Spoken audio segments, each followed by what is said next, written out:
Terima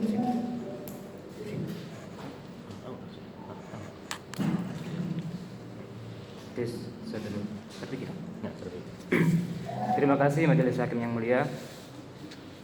Demi keadilan Banjarmasin 17 Mei 2021 perihal nota keberatan atau eksepsi perkara pidana nomor 20/P/TPK/2021/PN/BJM. Kepada yang terhormat Majelis Hakim Pemeriksa dan Pemutus perkara nomor 20/P/TPK/2021/PN/BJM atas nama terdakwa.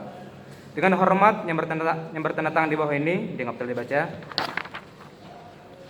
Majelis Hakim yang mulia, Saudara Jaksa penuntut umum kami hormati, dengan ini perkenankan kami selaku penasihat hukum dalam perkara ini menjalankan hak kami untuk menyampaikan nota keberatan atau eksepsi atas surat dakwaan Saudara Jaksa penuntut umum. 1. Pendahuluan.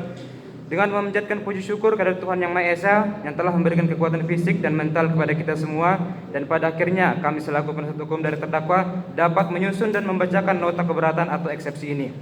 Kami sampaikan ucapan terima kasih kepada Majelis Hakim yang mulia yang telah memberikan kesempatan kepada kami selaku penasihat hukum terdakwa untuk menyampaikan nota keberatan atau eksepsi atas dakwaan jaksa penuntut umum yang sebelumnya. Majelis Hakim yang mulia, Saudara Jaksa penuntut umum kami hormati, pertama-tama izinkanlah kami selaku penasihat hukum terdakwa Ahmad Fauzan bin Masrani memulai nota keberatan atau eksepsi ini dengan penggalan adina pertama penjelasan Undang-Undang Nomor 16 Tahun 2011 tentang bantuan hukum yang berbunyi, hak atas bantuan hukum telah diterima secara universal yang dijamin dalam Konvensi Internasional tentang Hak-Hak Sipil dan Politik. Pasal 16 dan pasal 26 menjamin semua orang berhak memperoleh perlindungan hukum serta harus dihindarkan dari segala bentuk diskriminasi.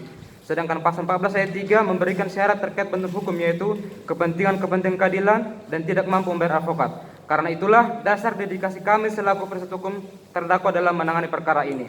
Majelis Hakim yang mulia, Saudara Jaksa penuntut umum yang kami hormati, setelah pada persidangan lalu kita mendengarkan surat dakwaan jaksa penuntut umum terhadap terdakwa, maka kini perkenankanlah kami selaku penasihat hukum terdakwa menyampaikan eksepsi tangkisan keberatan dalam perkara yang tengah diperiksa ini. Berdasarkan surat dakwaan jaksa penuntut umum yang terhormat, kiranya kami merasa sangat perlu untuk menyampaikan eksepsi ini demi kepentingan hukum dan keadilan serta memperoleh jaminan perlindungan hak-hak asasi tersangka atas kebenaran, kepastian hukum dan keadilan. Selain itu, eksepsi ini perlu kami sampaikan demi perlindungan hukum yang lebih luas bagi masyarakat pada umumnya maupun pembangunan hukum dalam proses beracara pada persidangan perkara pidana yang semuanya itu telah pula dijamin oleh Kitab Undang-Undang Hukum Acara Pidana sebagaimana landasan hukum beracara pada persidangan ini. Adanya kesempatan bagi terdakwa atau penasihat hukumnya untuk mengajukan nota keberatan atau eksepsi setelah jaksa penuntut umum mengajukan suatu surat dakwaan menjadi bukti nyata bahwa KUHP sangat menjunjung tinggi nilai-nilai kebenaran dan keadilan dengan cara memberikan kesempatan kedua belah pihak untuk mengungkapkan pandangannya masing-masing. Memang untuk memperoleh konstruksi tentang kebenaran dari suatu kasus seperti halnya kasus yang terdakwa alami ini, tidak ada cara lain kecuali memberi kesempatan yang selayaknya kepada kedua belah pihak, jaksa penuntut umum dan terdakwa, untuk mengungkapkan pandangannya masing-masing. Oleh karena itu, dalam negara hukum, Negara Kesatuan Republik Indonesia, pengajuan keberatan terhadap surat dakwaan jaksa penuntut umum sama sekali tidak dimaksudkan untuk mencari-cari kesalahan atau memojokkan posisi penyidik atau penuntut umum yang dalam menjalankan tugas dan kewajibannya telah bekerja dengan tekun dan gigih serta dengan hati nurani yang bersih. Pengajuan keberatan ini dimaksud semata-mata demi memperoleh konstruksi tentang kebenaran dari kasus yang sedang terdakwa hadapi. Apabila misalnya ternyata dalam surat dakwaan penuntut umum atau dari hasil penyidikan yang menjadi dasar dakwaan penuntut umum terdapat cacat formal atau mengandung kekeliruan beracara, maka diharapkan majelis hakim yang memeriksa perkara dapat mengembalikan berkas perkara tersebut kepada penuntut umum yang selanjutnya menyerahkan kepada penyidik untuk disidik kembali. Oleh karena kebenaran yang ingin dicapai oleh KUHP pidana tidak akan terwujud dengan surat dakwaan atau hasil penyidikan yang mengandung cacat formal atau mengandung kekeliruan beracara. Mustahil pula suatu kebenaran yang diharapkan akan dapat diperoleh melalui persidangan ini apabila terdakwa dihadapkan pada surat dakwaan jaksa penuntut umum yang tidak dirumuskan secara cermat, jelas dan lengkap mengenai tindak pidana yang didakwakan. Oleh karena dalam hal demikian sudah pasti terdakwa termasuk penasihat hukumnya tidak akan dapat menyusun pembelaan bagi terdakwa dengan sempurna. Selanjutnya untuk kita baca.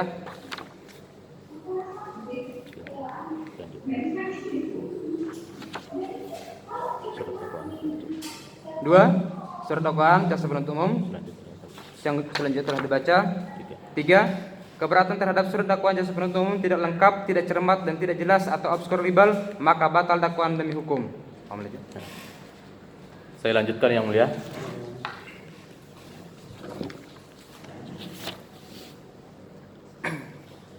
Bahwa surat dakwaan jaksa penuntut umum tidak memenuhi syarat-syarat sebagaimana dimaksud ketentuan pasal 143 ayat 2 berbunyi, penuntut umum membuat surat dakwaan yang diberi tanggal dan ditanda tangan serta berisi. Selanjutnya dianggap terbaca Yang Mulia. Halaman 9. Bahwa jika melihat isi surat dakwaan yang diajukan oleh jaksa penuntut umum sangat terlihat ketidakcermatan, jelasan dan ketidaklengkapan dalam menyusun surat dakwaan tersebut. 6.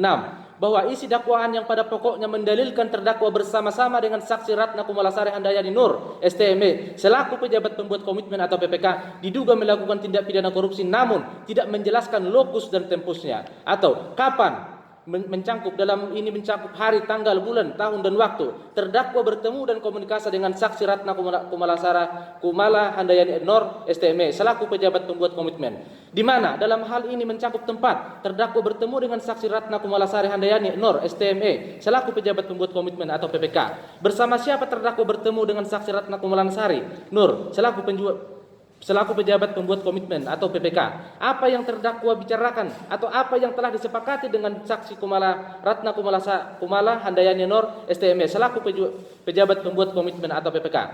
Bagaimana cara terdakwa dengan saksi Ratna Kumala Handayani Nur STME selaku pejabat pembuat komitmen atau PPK untuk melakukan dugaan tindak pidana korupsi dimaksud. Dengan demikian isi dakwaan tidak cermat, tidak jelas dan tidak lengkap. 7. Bahwa pada kesempatan ini terdakwa tegaskan bahwa sebelumnya terdakwa tidak tahu, tidak kenal, tidak pernah ketemu dengan saksi Ratna Kumala Handayani Nur STME dan terdakwa baru tahu dengan saksi Ratna Kumala Handayani Nur STME setelah diperiksa di kantor Kejaksaan Negeri Hulu Sungai Utara. Berdasarkan hal tersebut sangat sulit bagi kami memahami logika hukumnya, karena bagaimana mungkin orang yang tidak saling kenal bisa melakukan tindak pidana korupsi secara bersama-sama sebagaimana isi surat dakwaan yang diajukan oleh jaksa penuntut umum. Dengan demikian surat dakwaan tidak cermat, tidak jelas dan tidak lengkap. 8. Bahwa setelah mencermati isi surat dakwaan jaksa penuntut umum, kedudukan terdakwa adalah hanya sebagai direktur CP Nusa Indah, yang mana CP Nusa Indah dipinjam oleh saksi Ahmad Sarmada dan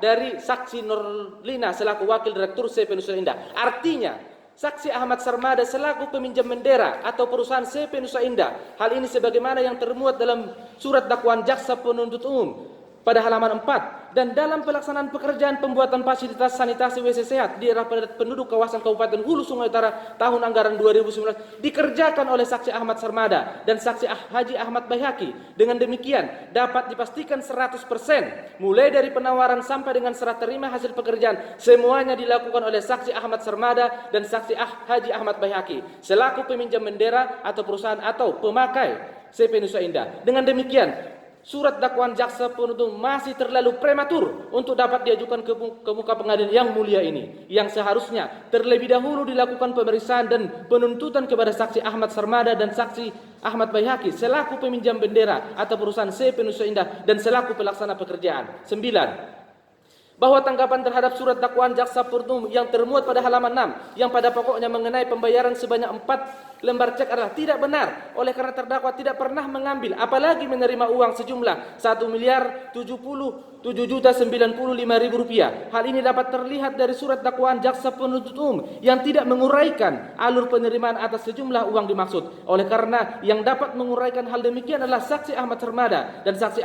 Haji Ahmad Bayhaqi selaku peminjam bendera atau perusahaan atau pemakai CP Nusa Indah dan selaku pelaksana pekerjaan. Maka agar perkara aku lebih terang dan tepat sasaran, yang layak diproses pertama adalah saksi Ahmad Sarmada dan saksi Haji Ahmad Bayhaqi selaku peminjam bendera atau perusahaan atau pemakai CP Nusa Indah dan selaku pelaksana pekerjaan. 10. Bahwa tanggapan terhadap surat dakwaan jaksa penuntut umum yang termuat pada halaman 3 yang pada pokoknya mengenai dokumen penawaran adalah tidak benar dan merasa tidak pernah menandatangani dokumen apapun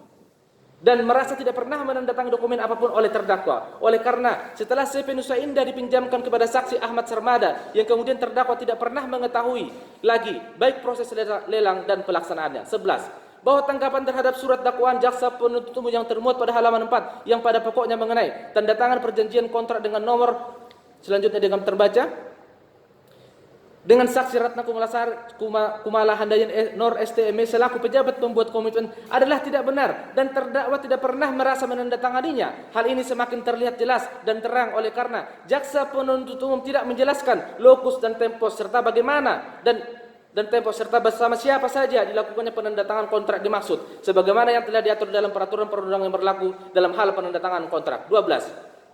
Bahwa tanggapan terhadap surat dakwaan jaksa penuntut umum yang termuat pada halaman 4 yang pada pokoknya mengenai pelaksanaan pekerjaan pembuatan fasilitas sanitasi selanjutnya dengan terbaca bahwa sebagaimana yang termuat pada poin 8, 9, 10 dan 11 di atas, terdakwa tidak mengetahui terkait dengan pelaksanaan pekerjaan tersebut. Oleh karena dari proses penawaran, kontrak, pelaksanaan sampai dengan serah terima hasil pekerjaan tidak melibatkan terdakwa. Namun yang melaksanakan semua hal tersebut dan yang paling berperan aktif adalah saksi Ahmad Sarmada dan saksi Haji Ahmad Bayhaqi. Hal ini berkesinambungan dengan surat dakwaan jaksa penuntut umum yang menyatakan CP Nusa Indah dipinjam oleh saksi Ahmad Sarmada dan pekerjaan sesuai kontrak dilakukan oleh saksi Ahmad Sarmada dan saksi Haji Ahmad Bayhaqi selaku peminjam bendera atau perusahaan atau pemakai CP Nusa Indah dan selaku pelaksana pekerjaan. Bahwa dalam dunia bisnis pinjam meminjam suatu bendera perusahaan untuk mengerjakan suatu proyek sudah menjadi hal biasa atau sering terjadi dengan catatan segala risiko yang terjadi pada setiap pekerjaan yang dilakukan oleh peminjam bendera perusahaan ditanggung oleh peminjam bendera perusahaan sebagaimana yang dilakukan oleh saksi Ahmad Sarmada dan saksi Ahmad Bayhaqi selaku peminjam bendera perusahaan CP Nusa Indah dan selaku pelaksana pekerjaan. Dengan demikian perbuatan terdakwa bukan merupakan perbuatan yang melawan hukum. 13. Bahwa perlu diketahui bersama terdakwa dalam hal pekerjaan pembuatan fasilitas sanitasi WC sehat di daerah kumuh dan pada penduduk kawasan tidak terlihat atau tidak ikut secara langsung dalam pelaksanaannya. Oleh karena yang melaksanakan pekerjaan tersebut di lapangan adalah saksi Ahmad Sarmada dan saksi Haji Ahmad Bayhaqi selaku peminjam bendera perusahaan. Hal ini sesuai dengan isi surat dakwaan jaksa penuntut umum yang termuat pada halaman 3 dan 4 sehingga sangat jelas yang berperan utama dan aktif dalam pelaksanaan pekerjaan perbuatan fasilitas sanitasi WC sehat di daerah kumuh dan pada penduduk kawasan tersebut adalah saksi Ahmad Sarmada dan saksi Ahmad Bayhaqi selaku peminjam bendera perusahaan adalah aktor utama dalam pelaksanaan pekerjaan tersebut. Maka sudah seharusnya saksi Ahmad Sarmada dan saksi Haji Ahmad Bayhaqi selaku peminjam bendera perusahaan yang seharusnya dilakukan pemeriksaan terlebih dahulu di muka persidangan yang mulia ini bahwa sebagaimana yang kita ketahui dalam perkara ini yang dijadikan sebagai terdakwa pada pekerjaan pembuatan fasilitas sanitasi WC sehat di daerah kumuh dan pada penduduk kawasan tersebut hanyalah terdakwa dan saudari saksi Ratna Kumala Handayani Nor ST sebagai pihak. Sedangkan saudara saksi Ahmad Sarmada dan saksi Haji Ahmad Bayhaqi selaku peminjam bendera perusahaan dan selaku pelaksana pekerjaan yang merupakan aktor utama dalam kegiatan tersebut tidak tersentuh oleh hukum atau tidak ditetapkan sebagai tersangka sehingga menimbulkan diskriminasi kepada diri terdakwa dan keluarganya. Maka wajar apabila terdakwa menduga-duga apakah oleh karena saudara saksi Ahmad Sarmada yang merupakan anggota DPRD Kabupaten Hulu Sungai Utara dan saksi Haji Ahmad Bayhaqi selaku pengusaha jaksa penuntut umum tidak berani menetapkan sebagai tersangka dan beraninya hanya kepada kalangan bawah saja yang mana terdakwa hanya seorang pekerja kontrak cleaning service atau OB di Rumah Sakit Umum Daerah Pembala Batung dengan penghasilan gaji per bulannya hanya sebesar Rp700.000. Dengan cepatnya jaksa penuntut umum menetapkan sebagai tersangka dan sekarang menjadi terdakwa.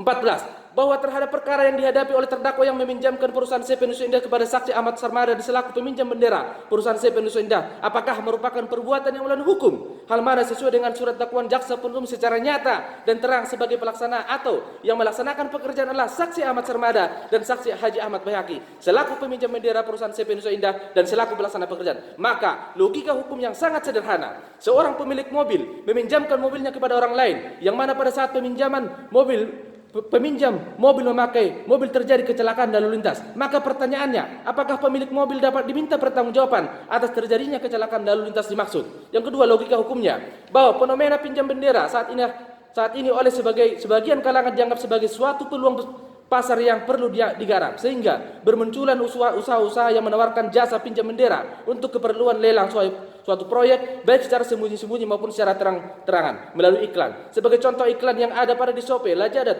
Tokopedia, OLX dan lainnya yang bertindak sebagai perusahaan. Maka pertanyaannya, apakah para pemilik marketplace atau perusahaan ini dapat diminta pertanggungjawaban apabila para pembeli membeli barang yang termuat di marketplace dan kondisi barang yang diterima oleh para pembeli tidak sesuai dengan realitanya atau tidak sesuai dengan yang ada dalam iklan. Maka dengan demikian, surat dakwaan yang diajukan oleh jaksa penuntut umum tersebut tidaklah cermat, jelas dan lengkap serta terlalu prematur, maka surat dakwaan harus dibatalkan. Kesimpulan. Saya lanjut yang mulia. Maka dengan demikian surat dakwaan yang diajukan oleh jaksa penuntut umum tersebut tidaklah cermat, jelas dan lengkap serta terlalu prematur, maka surat dakwaan harus dibatalkan. Bahwa menurut buku pedoman pembuatan surat dakwaan terbitan Kejaksaan Agung Republik Indonesia tahun 1985 halaman 1416 bahwa dimaksudkan dengan surat dakwaan yang cermat adalah rumusan delik yang didakwaan diuraikan secara teliti, tidak terdapat kekurangan yang atau kekeliruan yang mengakibatkan batalnya surat dakwaan atau tidak dapat dibuktikan. Jelas adalah rumusan delik yang didakwaan konform dengan uraian perbuatan material. Lengkap adalah rumusan delik yang didakwaan mencakup semua unsur-unsur yang ditentukan undang-undang tentang kejahatan yang didakwaan. Bahwa selanjutnya berdasarkan ketentuan pasal 143 ayat 3 KUHP pidana, jika dakwaan jaksa penuntut umum tidak memenuhi ketentuan sebagaimana dimaksud dalam pasal 143 ayat 2 KUHP pidana, maka dakwaan batal demi hukum. Faid jurisprudensi Mahkamah Agung Republik Indonesia sebagai berikut. 1. Jurisprudensi tetap Mahkamah Agung Republik Indonesia nomor 492 tanggal 8 Januari 1983 dianggap terbaca. 2. Jurisprudensi tetap Mahkamah Agung Republik Indonesia nomor 1303 Kapit 1986 tanggal 30 Maret 1989. 3. Jurisprudensi tetap Mahkamah Agung Republik Indonesia nomor 808 Kapit 1984 tanggal 29 Juni 1985. 4. Jurisprudensi tetap Mahkamah Agung Republik Indonesia nomor 33 K Mil 1985 tanggal 15 Februari 1986. Dengan demikian, kami selaku penasihat hukum terdakwa menganggap surat dakwaan jaksa penuntut umum dapat dikategorikan sebagai dakwaan yang disusun secara tidak cermat, tidak jelas dan tidak lengkap, serta surat dakwaan terlalu prematur. Maka menurut hukum, terdakwa tidaklah diperiksa dan diadili dalam persidangan pengadilan ini berdasarkan surat dakwaan jaksa penuntut umum yang bersifat kabur atau absurd libel dan surat dakwaan terlalu prematur, maka dakwaan harus dinyatakan batal demi hukum. 4. Kesimpulan dan permohonan. Berdasarkan berbagai alasan yang telah kami uraikan di atas, maka kami penasihat hukum terdakwa Ahmad Fauzian bin Masrani menyimpulkan bahwa eksepsi penasihat hukum terdakwa adalah pemohon berdasarkan hukum, kebenaran dan keadilan. Kami sebagai penasihat hukum terdakwa mohon kepada majelis hakim yang mulia memberikan putusan yang amarnya berbunyi. 1. Menyatakan eksepsi dari penasihat hukum terdakwa dapat diterima. 2. Menyatakan surat dakwaan jaksa penuntut umum nomor rek perkara PDS 3 HSU FT 104 2021 sebagai dakwaan yang dinyatakan batal demi hukum atau harus dibatalkan atau setidak-tidaknya tidak diterima. 3. Menyatakan perkara aku tidak diperiksa lebih lanjut. 4.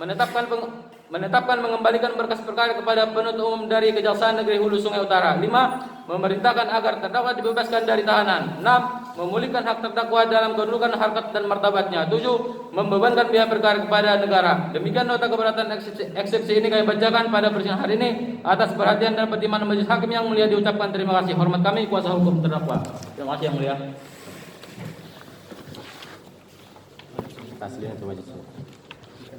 Tidak selesai. Selesai ada.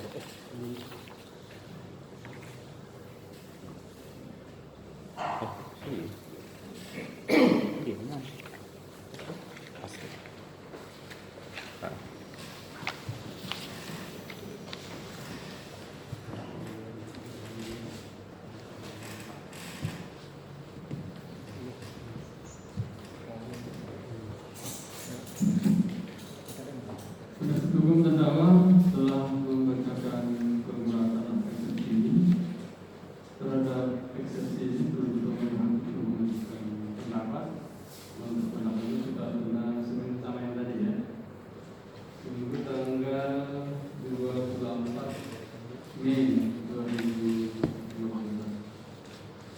Demikian maka sidang ini tidak akan selesai. Pada berdasarkan tutup umum cukup dari terdakwa itu Cukup yang mulia. Cukup yang mulia. kita nyatakan selesai. Terima kasih yang mulia. Terima kasih yang mulia. Belum.